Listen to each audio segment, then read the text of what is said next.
This is a story that dates back to 2009, when the brand image of Domino's was completely down the drain. The stock was selling at a rock-bottom price of just $6 per share. The store sales were going down drastically, and Domino's ranked last in the Consumer Brand Preference Survey. All of these things made it very clear that Domino's was failing real bad. This is when the CEO of the company back then, Patrick Doyle, decided to take a closer look at the situation, and soon enough, they found out that there were multiple blog posts saying how bad their pizzas were. Some of them said that the crust of the pizza tasted like cardboard, while the others said that the sauce tasted like ketchup. And this was followed by a series of social media posts, which consistently appeared online. Now, if you take a step back and try to understand the situation is very delicate. The stock price of Domino's was already hitting a rock bottom. The American economy was still recovering from the 2008 crisis. And during this time, Domino's, as a publicly listed company, was already walking on a very tight rope. Now in this case, what any normal company would do is, they would engage in great PR. They would make sure that all the bad reviews are overshadowed. And then, in the background, they would make a few changes. And maybe even give out free pizzas just to get positive reviews. Or worst case, they would just ignore this altogether. But you know what Domino's opted for? They went with the most lethal weapon in advertising that nobody ever dares to use, especially when the company is failing. And this weapon was brutal honesty. Patrick Doyle, CEO of the company, took full responsibility of what was happening. And they publicly admitted that they were not doing a good job. In fact, they called upon actually disappointed customers and got them to taste the pizzas to give them feedback. And it was perhaps the most difficult day at work, because every person who walked in just put out some brutal phrases and told them how pathetic their pizzas were. But the team of Domino's listened to them very patiently and took notes diligently. But what followed next was nothing short of an adventure. For the next 18 months, every single chef of Domino's worked day in and day out, without taking a weekend off, just to try every possible combination of ingredients to make the best pizzas they possibly can. And they changed their pizzas from top to bottom. And in the process of experimentation, they also realized the fact that in the race of actually providing customers with 30 minutes delivery, the company's supply chain itself was compromised. The majority of its ingredients were frozen, canned, and even pre-made, just so that they could cut down in cost, and to make it easier to assemble a pizza in record time. So the chefs and the management got together and changed the entire supply chain of the company.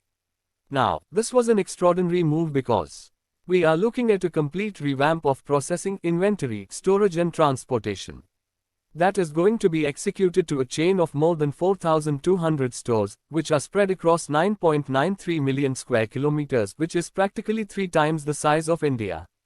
But to everyone's surprise, they managed to pull it off within just 18 months. And guess what? On top of that, they launched a campaign called "Oh Yes We Did" campaign, wherein they documented their entire journey of how they went from making terrible pizzas to making the best pizzas in the United States. In fact, they also recorded the head chefs of Domino's personally go to the houses of their harshest critics, and they surprised them with their new pizza, wherein they had incorporated all of their feedback, and each one of these critics was mind-blown that the head chef of Domino's himself had come down to deliver pizzas.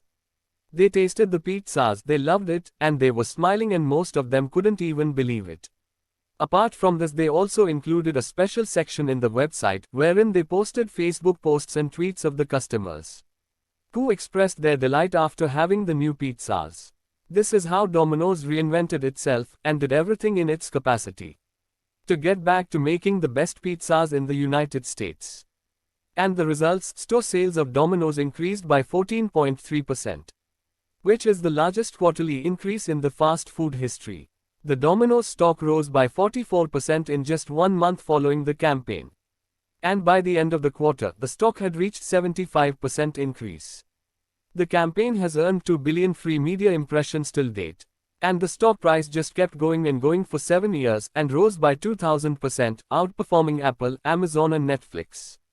This is how Domino's set a benchmark for other brands to learn on how to embrace criticism. and how to turn it into a business opportunity. Now, there are three very important lessons that we need to learn from this case study. Lesson 1: Customer criticism is a part of the business.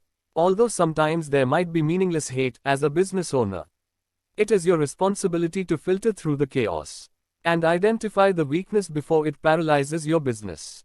In this case, the CEO could have easily ignored the blogs. But because he decided to fix it, Domino's still exists.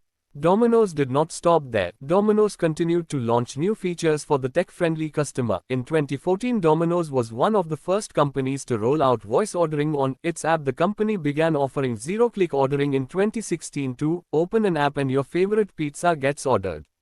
In fact, by 2015, Domino's CEO started describing Domino's as a tech company that just happens to make pizza. By 2015, half of the pizza chain's orders came from digital channels like its app or website, and out of all pizzas ordered online, a whopping 31% were Domino's. Out of 800 people working at Domino's headquarters, 400 work in software and analytics.